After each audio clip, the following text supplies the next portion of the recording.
Halo teman-teman semuanya, kembali lagi ke video part 2. Kita masih berbicara mengenai listening comprehension part A. Di video kali ini, saya akan menjelaskan materi-materi yang masih berkaitan dengan part A dan nanti akan kita lanjutkan ke part B dan part C. Ya, di video sebelumnya kita sudah membahas strategi 1 sampai 10 di listening part A. Dan kita akan lanjutkan ke strategi berikutnya, yaitu strategi 11, yaitu listening for expressions of agreement. Jadi memang di part A itu banyak sekali mengandung expression-expression. Salah satu expression yang sering muncul yaitu adalah expressions of agreement atau persetujuan. Nah, jadi untuk menyatakan persetujuan, tidak selalu kata agree yang muncul. Ada beberapa expression yang juga menunjukkan persetujuan.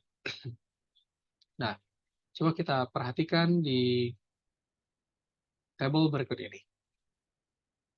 Ada dua jenis expressions yang akan muncul terkait dengan agreement, yaitu agreement with positive statements dan agreement with negative statements. Apa maksudnya? Agreement with positive statements itu adalah agreement yang mengandung kalimat positif. Sedangkan agreement with negative statements yaitu adalah agreement yang mengandung kalimat negatif. Nah, kalimat positif dan negatif ini digunakan oleh orang pertama. Nah, jika teman-teman nanti mendengarkan kata-kata seperti so do I, me too, I'll say, isn't it, you can say that again, atau neither do I don't either, di orang kedua, atau yang digunakan oleh orang kedua, maka ini menunjukkan persetujuan. Ya, ini menunjukkan persetujuan. Maka, carilah pilihan jawaban yang menunjukkan persetujuan. Nah, maka pilihan jawaban yang kemungkinan muncul yaitu adalah kata-kata seperti agree, ya, atau contoh lain seperti shares. Nah, ada kata-kata shares, the man, or woman opinion. Nah, bisa juga kata ini ataupun kata ini.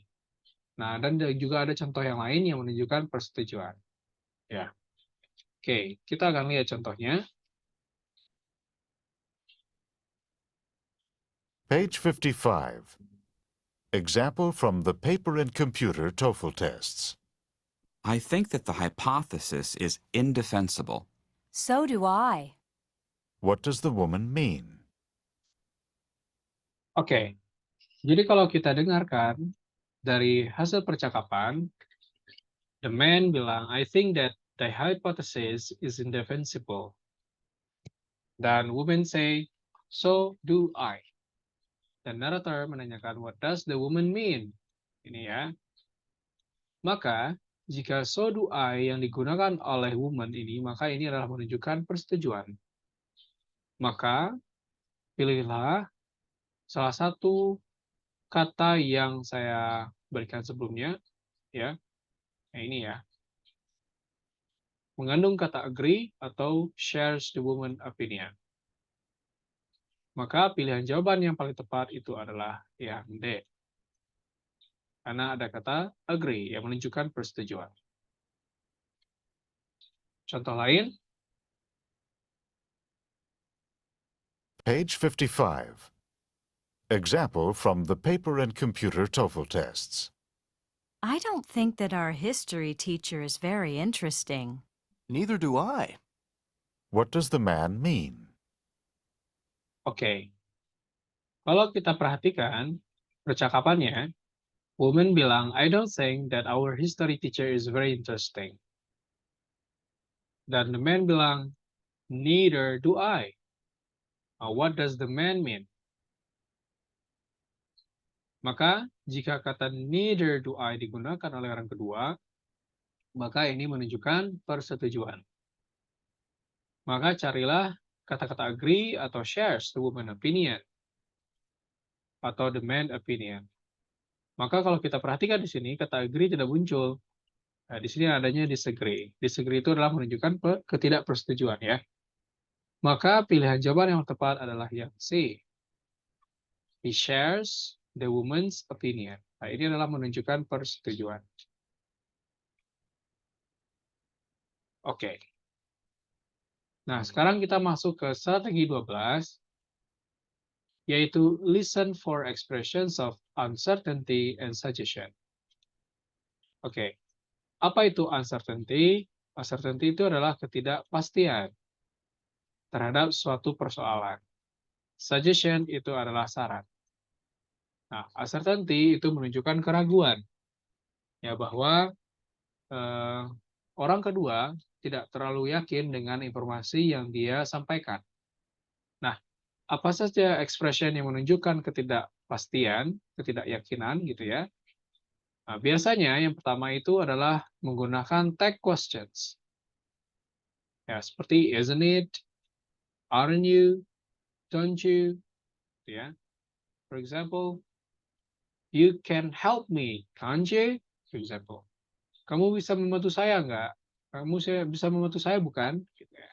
Nah, kata bukan itu menunjukkan bahwa kita tidak pasti bahwa orang lain bisa membantu kita atau tidak. Ya.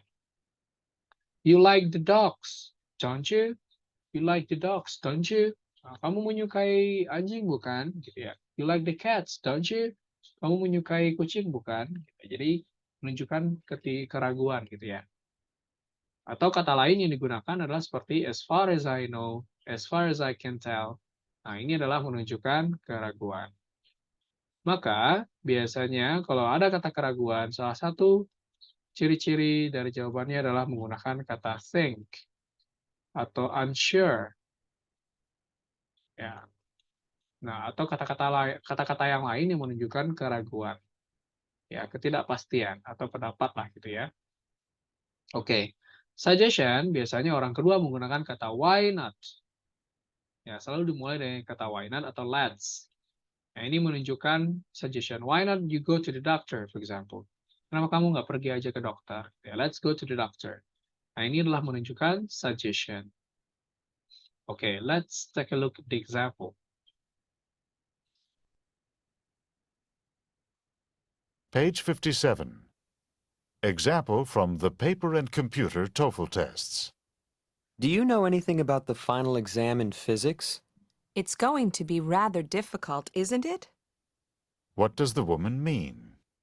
Oke, kalau kita perhatikan dari percakapannya, kata man, do you know anything about a final exam in physics? Anda tahu nggak, gitu ya, apapun mengenai ujian akhir di mata pelajaran fisika? It's going to be rather difficult, isn't it? Agak sulit bukan, gitu kan ya? Jadi isn't it ini menunjukkan keraguan. Ini namanya tag questions. Ya. Nah, jika menunjukkan keraguan, maka pilihlah opsi yang mengandung kata-kata yang saya sarankan tadi, seperti think, unsure, dan kata-kata lain yang menunjukkan keraguan. Nah, kalau kita lihat di sini, the exam is not going to be difficult. Ini tidak menunjukkan keraguan sama sekali. She's positive. She's positive. Kalau positif berarti ya dia yakin, gitu ya. She has no idea. Berarti tidak tahu sama sekali, nggak ada keraguan ya. Maka yang paling tepat jawabannya adalah yang C. She thinks that it might be hard. Menurutnya, gitu ya. Jadi ada menurutnya menunjukkan opinion ya. Tapi dia belum yakin apakah itu benar atau salah. Maka jawabannya adalah yang C. Ya, she thinks. Okay. Next. How about suggestion? Page 58. Example from the paper and computer TOEFL tests. I'll never have time to type my paper tomorrow. Why not do it now? What does the woman suggest? Oke. Kalau kita perhatikan dari percakapannya, I'll never have time to type my paper tomorrow. Why not do it now? What does the woman suggest? Nah, suggest itu adalah suggestion atau saran ya. Nah, I'll never have time. Ya, saya tidak pernah memiliki waktu untuk menulis tugas saya besok. Why not do it now? Kenapa nggak lakukannya sekarang gitu ya? Maka kita pahami maksud dari orang kedua apa dan kita temukan maksud yang sama di pilihan jawaban. Why not do it now? Mana maknanya yang sama dengan itu? Kalau kita lihat yang B, not working on the paper now. Ya, tidak mengerjakan tugas sekarang. Ya, maksudnya berbeda. Never typing the paper. Ini juga maksudnya berbeda. Take time out from the paper now. Taking time out for the paper now. Ini juga tidak sama. Ya, atau cara lain kita juga bisa menggunakan strategi 2 yang waktu itu kita pernah bahas bahwa kita harus menghindari kata-kata yang sama yang muncul di pilihan jawaban dan muncul di percakapan. Nah, kalau kita lihat di sini pilihan B itu ada kata now, ada yang C ada kata type, yang D juga ada kata now. Ya. Kalau kata paper ini tidak menjadi acuan kita karena muncul di semua opsi, ya. Maka ini juga bisa kita lakukan, kita gunakan untuk membantu kita untuk memilih jawaban. Maka yang paling tepat itu adalah yang A, ya. Finishing the paper today. Ya, selesaikan tugasnya hari ini. Ya, why not do it now? Kenapa nggak lakukan sekarang? Berarti hari ini gitu kan ya. Oke. Oke, kita lanjut ke skill yang ke-13. Strategi yang ke-13 yaitu listen for emphatic expressions of surprise. Nah, listen for emphatic expression of surprise, ini maksudnya adalah apa yang kita pikirkan sebelumnya itu tidak sesuai dengan apa yang terjadi sebenarnya. Ya, apa yang kita pikirkan sebelumnya itu tidak sesuai dengan apa yang terjadi ya sebenarnya. Misalkan, saya berikan contoh. Misalkan ya, Anda mengajak teman Anda untuk misalkan naik gunung gitu ya. Minggu depan itu naik gunung, misalnya gitu. Dan ketika Anda mengajak teman Anda bilang, aduh saya nggak bisa pergi naik gunung, soalnya tidak dapat izin. Oke. Tapi ternyata minggu depan ketika mau berangkat, dia tiba-tiba datang gitu kan. Maka Anda langsung bilang, oh ternyata kamu bisa pergi gitu kan. Oh ternyata kamu bisa pergi. Nah, yang ada di pikiran kita sebelumnya itu adalah bahwa dia tidak bisa pergi gitu kan. Nah, yang pikiran itulah yang menjadi jawabannya. Apa yang kita pikirkan sebelumnya tentang suatu kejadian, ya, bahwa dia tuh nggak bisa pergi kan gitu. Oh, gini kamu tuh bisa pergi, gitu kan, kalau bahasa Sundanya gitu ya. Oh, gini kamu tuh bisa pergi. Nah, yang kita pikirkan sebelumnya itu adalah bahwa dia tidak bisa pergi. Nah, itu namanya surprise, ya. Nah, yang menjadi jawabannya itu bahwa apa yang ada dalam pikiran kita sebelumnya itu yang menjadi jawabannya. Kayak for example, ya. Kalau kita lihat di sini ada contoh-contoh untuk empathy expression of surprise. Nah, biasanya empathy expression itu diawali oleh kata then. Then ini dilakukan penekanan biasanya. Ya. Diawali oleh kata then. For example, then he is here. Then you can go. Then you do play tennis. Nah, ini contohnya. Then he is here. Oh, ternyata dia di sini. Gitu kan. Bahwa di dalam pikiran dia sebelumnya bahwa dia itu tidak akan di sini. Gitu ya. I thought he was not here. Nah, ini ya. Yang ada dalam pikiran kita bahwa dia tidak di sini. Then you can go. Oh, ternyata kamu bisa pergi. Yang ada di pikiran kita sebelumnya bahwa dia tidak bisa pergi. Nah, yang menjadi jawabannya itu adalah yang dalam pikiran kita itu. Gitu ya. For example. Page 60. Example from the paper and computer TOEFL tests. Did you see Paul driving around in his Mustang? Then he did get a new car. What had the man thought? Oke. Oke, kalau kita lihat dari contoh ini, woman bilang, did you see Paul driving around in his Mustang? Nah, kamu lihat Paul nggak mengendarai mobilnya sekitar sini, mengendarai Mustang-nya gitu ya, sekitar sini.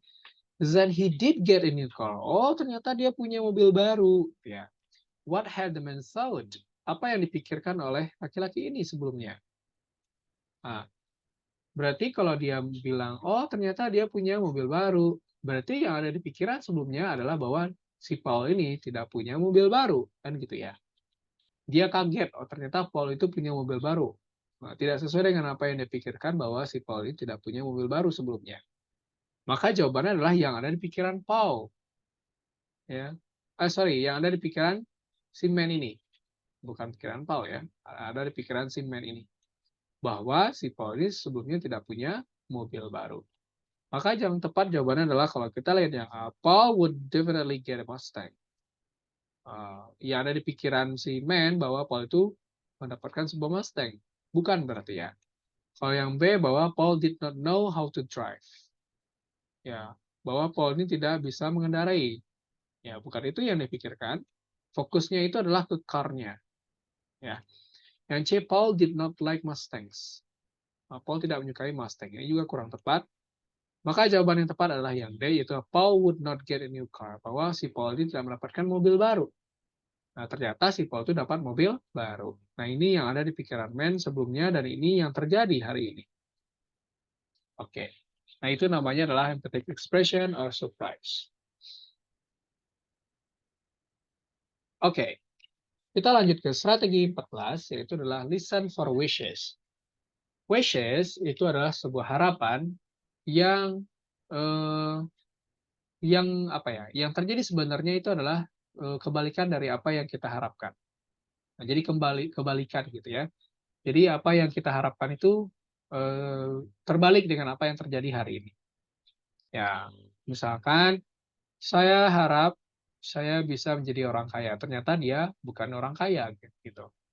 Saya harap saya bisa bertemu teman lama saya. Ternyata dia tidak bisa bertemu teman lamanya. Ini adalah sebuah harapan yang tidak sesuai dengan yang terjadi sebenarnya. Itu adalah wish. Itu adalah wish. Contoh, I wish had time to help. Saya harap saya punya waktu untuk membantu, tapi nyatanya dia tidak punya waktu untuk membantu. I wish I did not have time to help. Saya harap saya tidak punya waktu. Oh, ini kayaknya dia malas-malas ya. Ternyata dia harus ngebantu. I wish he were at home. Saya harap dia di rumah. Ternyata dia tidak ada di rumah. I wish he had been at home. Saya harap dia telah di rumah. Ternyata dia belum di rumah. Nah, ini adalah sesuatu yang terjadi sesuai yang terjadi tidak sesuai dengan yang kita harapkan. Okay, for example, Page 64. Example from the paper and computer TOEFL tests. It's too bad that you have to stay here and work during the school break. I really wish I could go with you and the others to Palm Springs. What does the man mean? Oke. Kalau kita lihat percakapannya, it's too bad that you have to stay here and work during the school break. I really wish I could go with you and the other to Palm Springs. Nah, what does the man mean? Apa yang dimaksud oleh laki-laki ini? I really wish. Nah, saya sungguh berharap I could go. Nah, ini kata kuncinya di sini ya. I really wish I could go. Saya sangat berharap saya bisa pergi. Nah, berarti nyatanya bahwa dia tidak bisa pergi. Maka jawaban yang paling tepat adalah apakah yang A, maybe he will go. Kemungkinan dia akan pergi. Nah, nyatanya kan dia tidak bisa pergi, berarti kurang tepat. Yang C, he's happy to be going. Ini berarti dia pergi. He's going on the trip, berarti rata-rata pilihan A, B, A, C, D itu pergi semua. Maka yang tidak pergi adalah yang B. He is unable to go on the trip. Unable itu artinya tidak bisa ya. Oke, maka jawaban adalah yang B.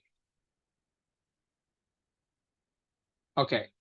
Nah, selanjutnya itu adalah strategi 15 atau 15, listen for untrue condition. Jadi sebenarnya untrue condition itu mirip-mirip dengan wish, yaitu apa yang terjadi tidak sesuai dengan yang kita harapkan. Tapi yang untrue condition di situ diawali oleh conjunction if, ya itu diawali oleh ini perandaian gitu ya, perandaian tapi tidak terjadi, kan? Perandaian tapi tidak terjadi. Misalkan If she were at home, she could do it. Jika dia di rumah, dia bisa melakukannya. Ternyata dia tidak di rumah dan dia tidak bisa melakukannya. Misalkan, if I were rich, I would marry you. If I were rich, I would marry you. Jika saya kaya, saya akan menikahimu. Ternyata saya tidak kaya dan tidak bisa menikahimu, kan gitu ya. Jadi tidak sesuai dengan kenyataan. Nah, contoh lagi, if she weren't at home, she could do it. Jika dia tidak di rumah, dia bisa melakukan itu. Ternyata dia di rumah dan dia tidak bisa melakukan, kan gitu ya. If I had money, I would buy it. Jika saya punya uang, saya akan membelinya. Nyatanya dia tidak punya uang dan tidak bisa membelinya. Okay, for example. Nah, contoh lainnya juga bisa menggunakan diawali oleh had seperti ini ya. Contoh, had I had money, I would have bought it. Had I had money, I would have. Ini adalah pola-pola terbalik ya. Nah, ini juga bisa menunjukkan untrue condition atau kondisi terbalik. Oke. Contoh, for example. Page 66. Example from the paper and computer TOEFL tests. Do you think that you'll be able to go to the party? If I had time, I would go. What does the woman say about the party? Oke, kalau kita lihat percakapannya, do you think that you will go to the party? Terus woman bilang, if I had time, I would go. Jika saya punya waktu, saya akan pergi. Now, what does the woman say? Jika saya punya waktu, saya akan pergi. Tapi nyatanya dia tidak punya waktu dan tidak bisa pergi. Berarti tidak punya waktu dan tidak bisa pergi. Kira-kira jawabannya mana? Oke, yang A, maybe she'll go. Berarti ini pergi ya. She has time. Nah, nyatakan dia tidak punya waktu ya. Atau she is going, even she doesn't have time. Dia pergi walaupun dia nggak punya waktu. Nyatanya dia tidak punya waktu dan tidak bisa pergi. Maka jawaban adalah yang D, it's impossible to go. Ya. Itu tidak mungkin untuk pergi. Karena dia tidak punya waktu.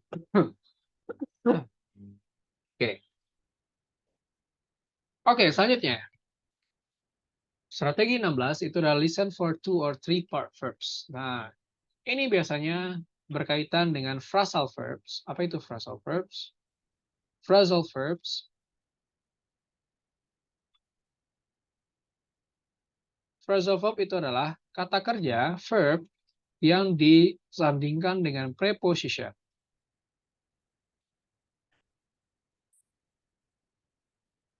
Nah, jika ada kata kerja yang disandingkan dengan preposition, itu tentunya maknanya itu bisa berubah. Contoh, for example, kata look. Look, ditambahkan at, artinya melihat. Look, tambahkan for, maka berubah artinya bukan melihat lagi. Ya, maknanya itu tidak berhubungan dengan kata look ini. Ya, tapi dia memiliki makna sendiri. Maka ini berubah menjadi search atau mencari. Ya, berubah menjadi mencari gitu ya. And look, ya, kalau kita sandingkan dengan after, ini artinya jadi menunggu. Menunggu. Nah, jadi nanti di listening part A banyak sekali phrasal verb ini digunakan. Maka ketika phrasal verb digunakan, maka jangan memilih jawaban yang ya kata apa namanya? Misalkan orang kedua menggunakan kata look for. Maka yang harus teman-teman pilih itu adalah pilihlah jawaban yang tidak ada sangkut pautnya dengan kata look. Ya. Tidak ada sangkut pautnya dengan kata look. Maka pilihlah jawaban yang sangat berbeda artinya dengan look. Nah, karena kan phrasal verb itu kan maknanya itu berbeda dari makna kata sebenarnya. Nah, atau misalkan yang digunakan oleh orang kedua itu adalah misalkan look after. I look after you misalnya gitu ya. Maka yang menjadi pilihan jawaban kita itu adalah bukan yang berkaitan dengan kata look, tapi dengan makna dari look after ini. Berarti bisa jadi search. Ya, di pilihan jawabannya itu bisa jadi search gitu kan. Nah, Ini, for example,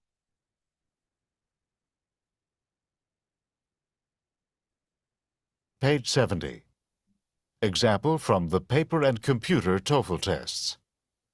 What time does the meeting start? Didn't you hear that it was called off by the director? What does the woman say about the meeting?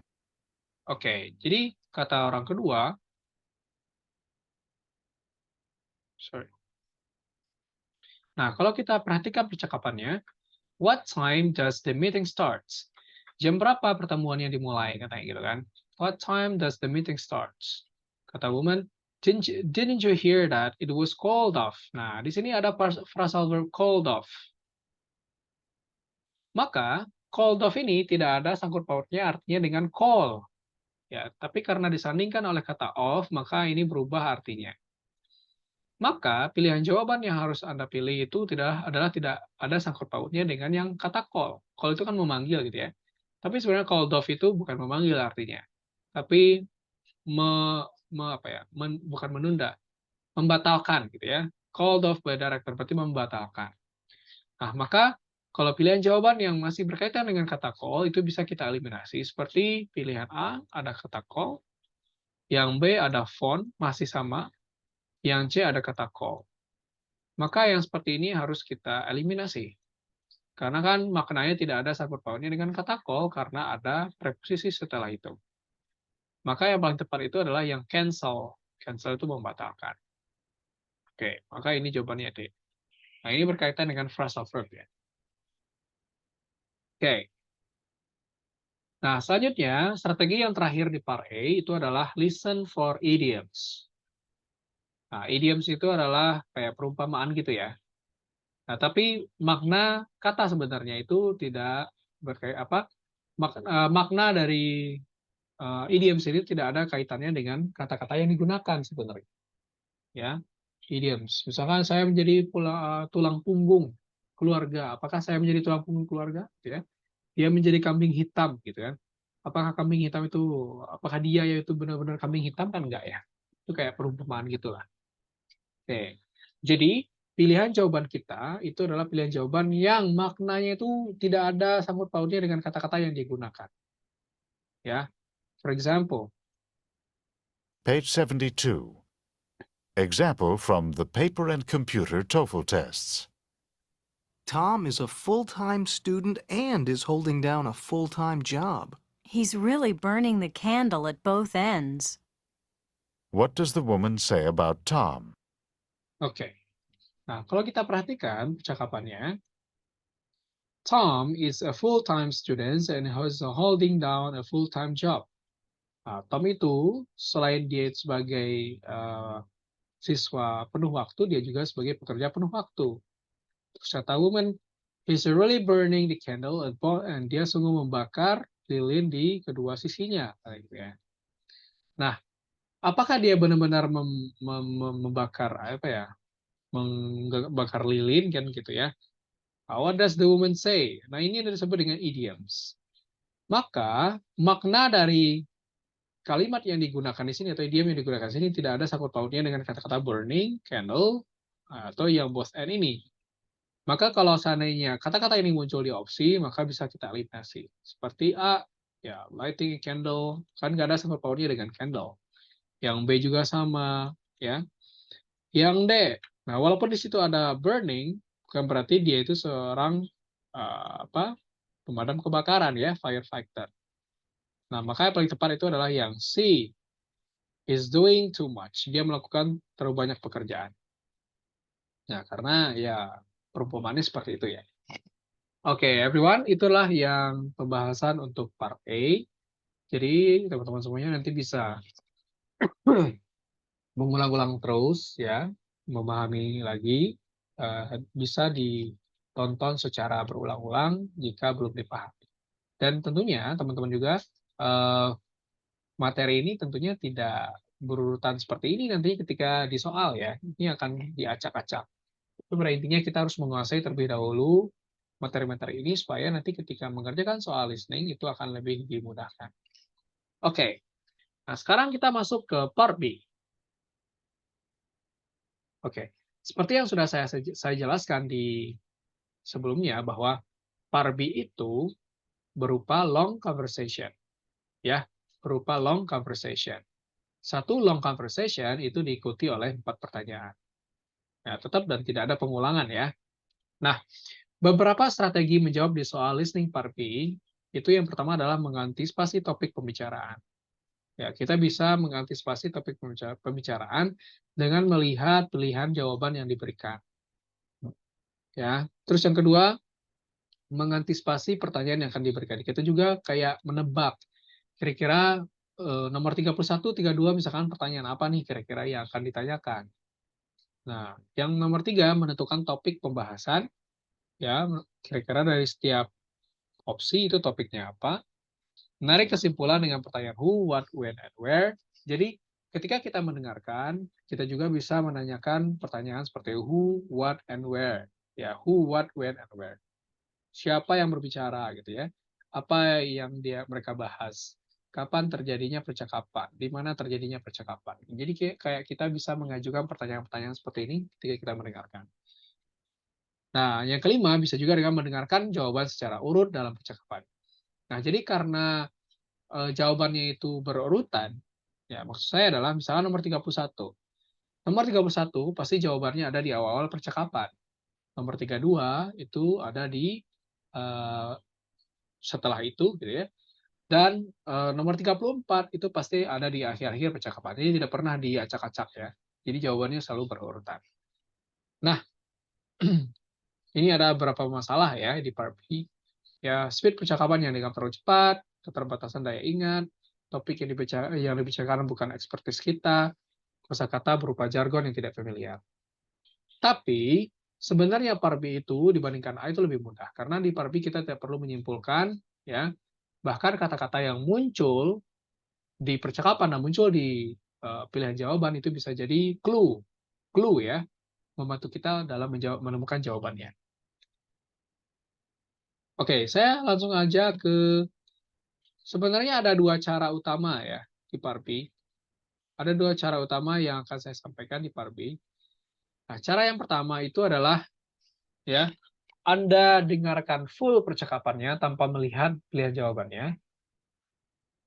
Karena bisa saja nanti ketika ujiannya computer based itu setiap opsinya tidak dimunculkan ya. Opsinya tidak dimunculkan atau semua opsinya tidak dimunculkan, hanya satu saja yang dimunculkan misalnya nomor 31. Maka ada 2 cara yang bisa Anda lakukan dalam menjawab soal-soal listening PARBI maupun PARSI ya. Ini berlaku sama. Yang pertama itu adalah caranya Anda dengarkan full percakapannya tanpa memperhatikan pilihan jawabannya ya. Anda fokus mendengarkan dan ingat-ingat informasinya. Nah, ini punya catatan tertentu. Ini bisa dilakukan jika listening Anda bagus, terus yang kedua daya ingat Anda bagus. Nah, cara ini bisa Anda lakukan, itu akan lebih sangat efektif. Ya, nanti kita tinggal milih-milih jawabannya aja. Tapi kalau seandainya Anda tidak bisa di cara yang nomor 1 ini, Anda bisa menggunakan cara yang nomor 2. Apa itu?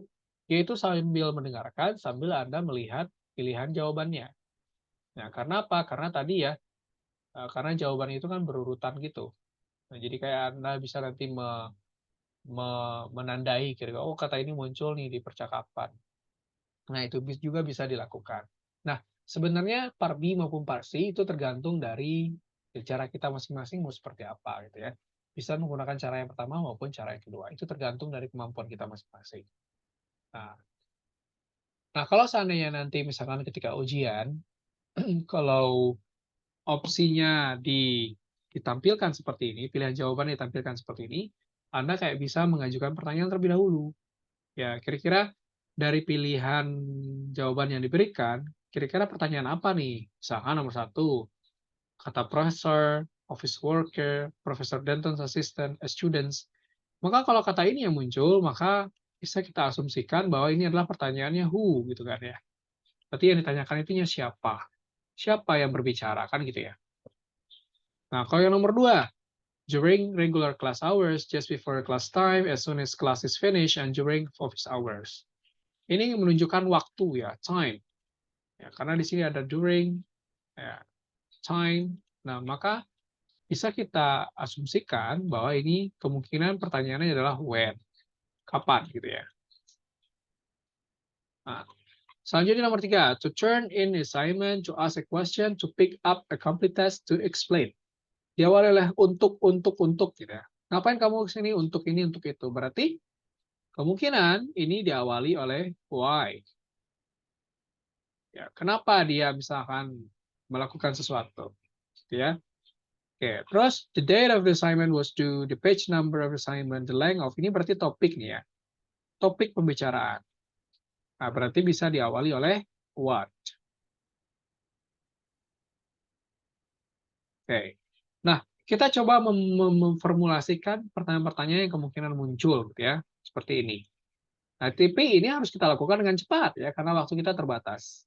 Ya, hal ini juga bisa kita lakukan. Jadi, kalau seandainya kita sudah membuat formulasi seperti ini, maka ketika mendengarkan kita tinggal menemukan aja, oh antara siapa dengan siapa nih yang berbicara.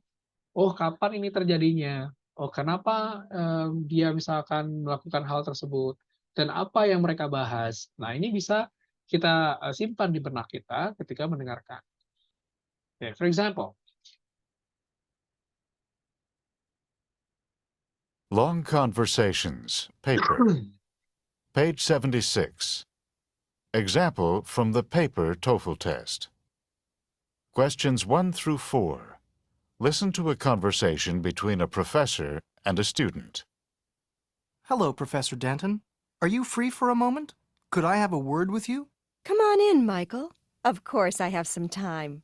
These are my office hours, and this is the right time for you to come and ask questions. Now, how can I help you? Well, I have a quick question for you about the homework assignment for tomorrow. I thought the assignment was to answer the first 3 questions at the top of page 67 in the text, but when I looked, there weren't any questions there. I'm confused. The assignment was to answer the first 3 questions at the top of page 76, not 67. Oh, now I understand. I'm glad I came in to check. Thanks for your help. No problem. See you tomorrow. okay. Number 1. Who is the man? Okay, who is the man? Ya, berarti yang ditanyakan adalah siapa laki-laki tersebut.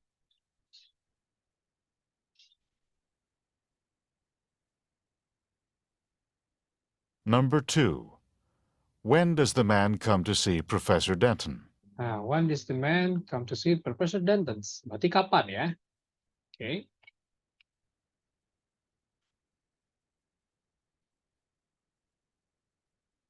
Number 3. Why does the man come to see Professor Denton? Oke, why? Why? Kenapa dia menemui Profesor Denton? Berarti why tadi ya.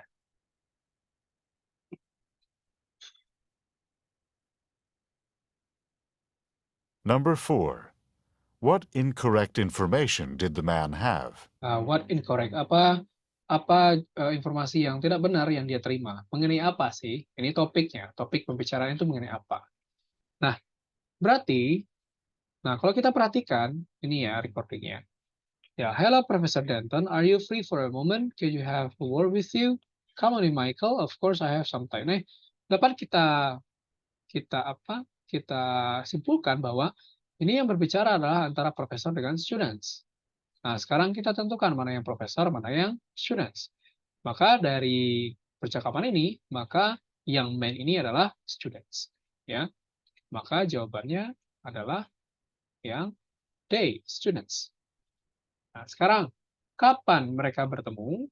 Nah, kalau kita perhatikan di percakapannya, come on in, Michael. Of course, I have some time. This is my office hours. Nah, ini adalah jam kantor saya. Berarti mereka bertemu di jam kantor. Nah, looks. Nah, kata-kata yang muncul di percakapan dan muncul juga di pilihan jawaban itu bisa menjadi clue atau bisa bahkan menjadi jawabannya. Maka jawabannya adalah yang D. Oke.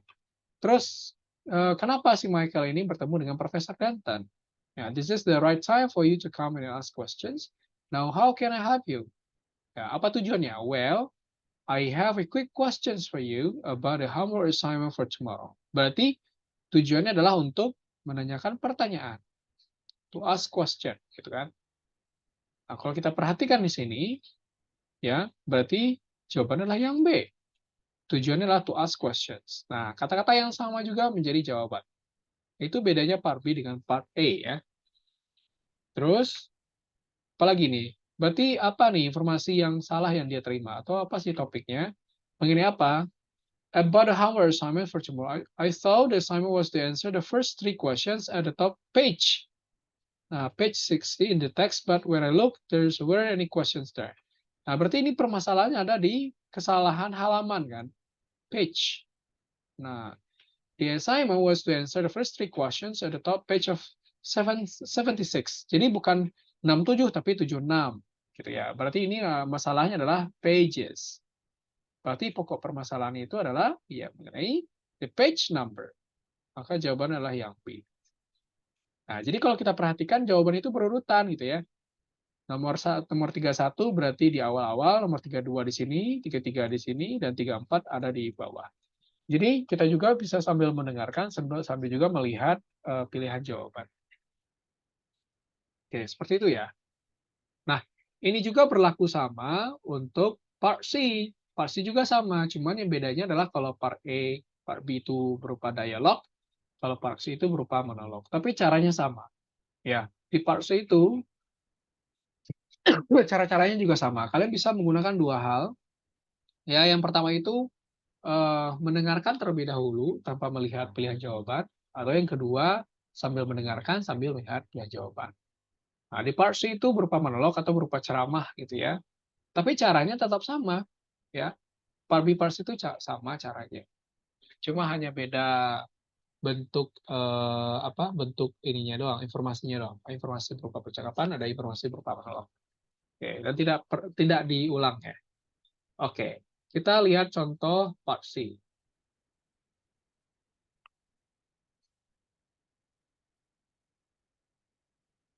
Long talks, paper. Page 87. Example from the paper TOEFL test. Questions 1 through 4. Listen to a talk about the settlement of America. The settling of the vast farmlands in central North America was delayed, at least partly, because of an error by one man. In the early 19th century, Lieutenant Zebulon Pike of the U.S. Army was sent out to explore and chart the huge expanses of land in the center of the continent. When he returned from his explorations, he wrote a report in which he erroneously stated that the vast plains in the central part of the continent were desert-like, comparable to the Sahara in Africa. In reality, however, these vast plains contained some of the most fertile farmland in the world. Because of Pike's mistake, the maps of the day depicted the central part of what is today the United States as a vast desert, rather than the excellent and available farmland that it was.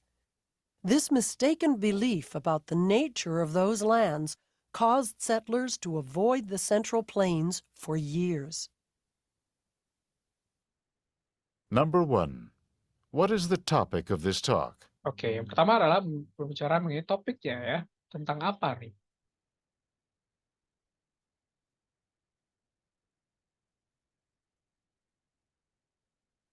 Number 2. How did Pike describe the area that he explored? Nah, berarti bagaimana dia menggambarkan area yang dia explore itu? Sebenarnya area itu bentuknya apa sih? Kata itu ya.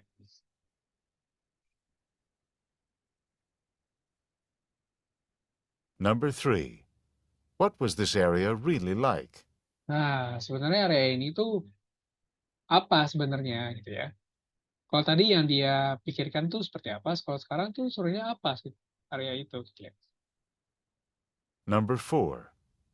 This talk would probably be given in which of the following courses? Nah, kira-kira ini kalau di mata kuliah apa nih cocoknya? Oke. Nah, kalau kita perhatikan di sini, ya kalau kita baca, the settling of the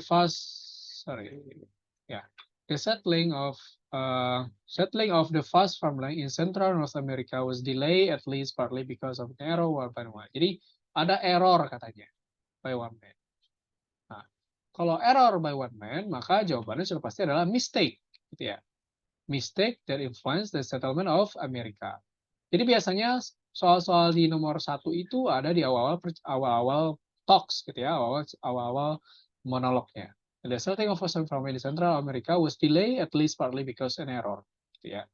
Terus, nah seperti apa gurun itu yang dia gambarkan, ya, yang setelah dia explore. Tadi bilang, in the late 19th century, Lieutenant Zabula Pike of the U.S. Army was sent out to explore and chart the huge expanses of land in center of the continent. When he returned, ketika dia kembali dari exploration, he wrote a report in which he erroneously stated that the vast plains in the central part of the continent were desert-like. Jadi sebenarnya yang dia lihat itu adalah bukan farmland, tapi adalah desert-like. Maka jawabannya adalah as a desert. Ya. Terus akhirnya apa sih sebenarnya gitu ya yang dia lihat gitu ya. Comparable to Sahara in reality, ya realitinya these vast plains contain some of the most fertile farmland in the world. Nah, yang sebenarnya ada itu adalah contain some more fertile farmland in the world. Jadi yang sebenarnya itu adalah berupa farmland katanya. Nah, maka jawabannya adalah it was excellent farmland. Nah, terus kira-kira mata mata kuliah apa nih? Ya, karena ini berbicara mengenai terjadinya di masa lampau, ya, perjalanan seseorang di masa lampau gitu ya. Maka sudah pasti ini harusnya berkaitan dengan sejarah. Maka jawabannya adalah American history. Look, kalau kita perhatikan, ya, jawabannya tetap sama, yaitu berurutan, ya. Soal yang pertama itu ada di awal-awal monolog, ya terus selanjutnya dilanjutkan ke bawah, Jadi jarang diacak-acak seperti itu. Nah, jadi memang kunci untuk bisa menjawab soal-soal parsing, selain harus listening kita dilatih terus gitu ya, terbiasa mendengarkan yang berbahasa Inggris, kita juga harus sering berlatih soal gitu ya. Nah, itu kuncinya untuk menjawab PARBI dan parsing. Oke teman-teman, sampai situ untuk pembahasan listening, dimulai dari part A, part B, dan part C.